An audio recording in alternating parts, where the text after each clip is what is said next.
ஸ்ரீ சக்கரம் பக்தி சேனல் மெய்யன்பர்கள் நேயர்கள் அத்தனை பேருக்கும் பணிவான வணக்கங்கள்.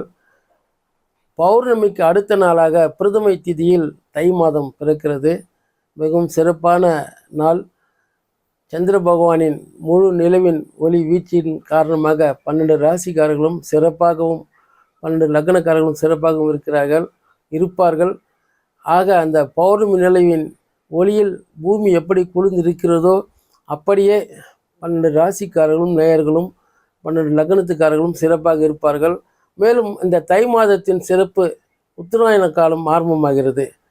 உத்தராயண காலத்தில் தான் பீஷ்மர் அம்பு படுக்கையில் படுத்திருந்ததாக புராணங்கள் சொல்கிறது. அதன் பிறகு பற்றி இருக்கிறென்றால் உத்தராயண காலத்தில் புண்ணிய காலம் எது செய்தாலும் சிறப்பாக இருக்கும்.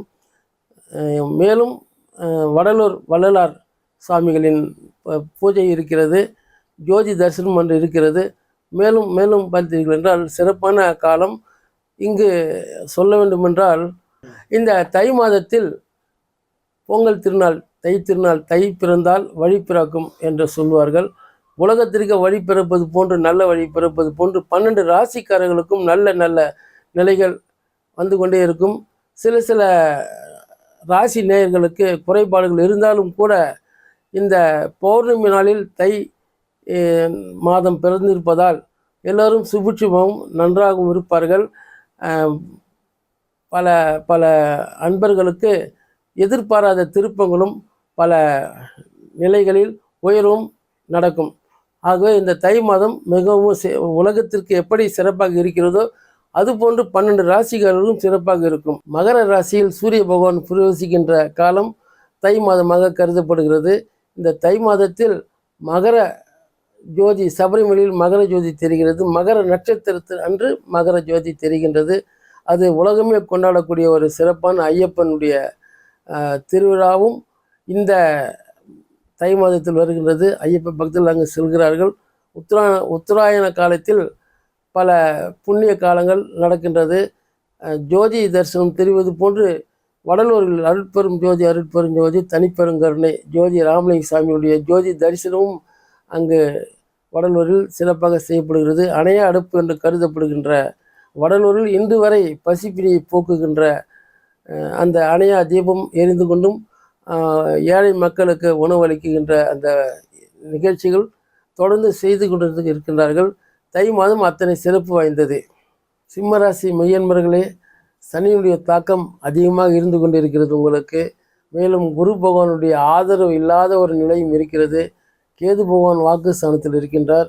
இவை எல்லாம் எதை காட்டுகிறது என்றால் உங்களுடைய வாக்கு, தனம், குடும்பஸ்தானத்தில் கேது பகவான் இருந்து கொண்டிருக்கின்ற காரணத்தினால் வார்த்தைகள் சற்று சாதாரணமாக சொன்னால் கூட எதிரில் இருப்பவர்கள் அதற்கு அர்த்தம் கண்டுபிடித்து உங்களை குற்றவாளியாக கருதி ஒரு ஒரு ஒரு குரூப் சேர்த்துன்னு பாரவர் அப்படி பண்ணுறார் இப்படி பண்ணுறார் ஒரு பழி சுமத்தி குற்றவாளியாக்கக்கூடிய ஒரு சூழ்நிலை தான் இந்த சிம்மராசிக்காரர்கள் இருக்கிறார்கள். அத்தனைக்கும் எல்லோரும் நல்லவர்கள் தான். அந்த குரு பகவானுடைய ஆதரவின்மையும் அந்த சனீஸ்வர பகவான் அந்த பகவானுடைய நிலையும் கேது வாக்குஸ்தானத்தில் இருக்கிறார். இதெல்லாம் சேர்ந்து தான் உங்களுக்கு அந்த மாதிரி இருக்கிறது. இருந்தாலும் அந்த சூரிய பகவான் உங்களுக்கு, சூரியனும் புதனும் உங்களுக்கு அந்த தனுசு வீட்டில் இருந்து கொண்டு உங்களுக்கு தேவையான நேரத்தில் தேவையானவற்றை தந்தும் ஆறுதல் தந்தும் வழி நடத்தி கொண்டு இருக்கிறார்கள். சூரிய பகவான் இருக்கின்ற அந்த தனுசு வீடு நட்பு வீடு ஆகையால் அந்த சூரியன் புதன் இந்த இரண்டும் புதாதித்ய யோகத்துக்கு சமமாக இருந்து கொண்டு உங்களுக்கு வருகின்ற ஒரு சில பிரச்சனைகளை சமாளித்து அதற்கேற்ற ஒரு வார்த்தைகளை தந்து கொண்டிருக்கிறார்கள். ஆகவே நீங்கள் ஆலய தரிசனமாக விநாயகர் வழிபாடு செய்வது நல்லது. கோபுரம் கொண்ட ஒரு புகைப்படத்தை இல்லத்தில் வைத்து அதை தரிசனம் செய்தால் மிக சிறப்பாக இருக்கும். மற்றபடிக்கு நீங்கள் கொஞ்சம் அந்த பயிற்சி நடக்கின்ற வரையில் அமைதியாக இருங்கள். குரு பயிற்சி ஆனதுக்கப்புறம் உங்களுக்கு சிறப்பான நிலைகள் உருவாகும். எதற்கும் கவலை வேண்டாம். எதற்கும் மஞ்சா நெஞ்சம் கொண்டவர்கள் தானே நீங்கள். ஆக சூரியனுடைய ஆட்சி வீடாக கொண்டவர் நீங்கள். அதனால் மனோதிடம் தைரியம் மிக்கவர்கள் நீங்கள். ஆகவே இந்த கிரக நிலைக்கு நீங்களும் கட்டுப்பட்டு தான் ஏற்ற இறக்கத்தோடு இருக்கின்ற காலநிலைகளை கடந்து வர வேண்டும்.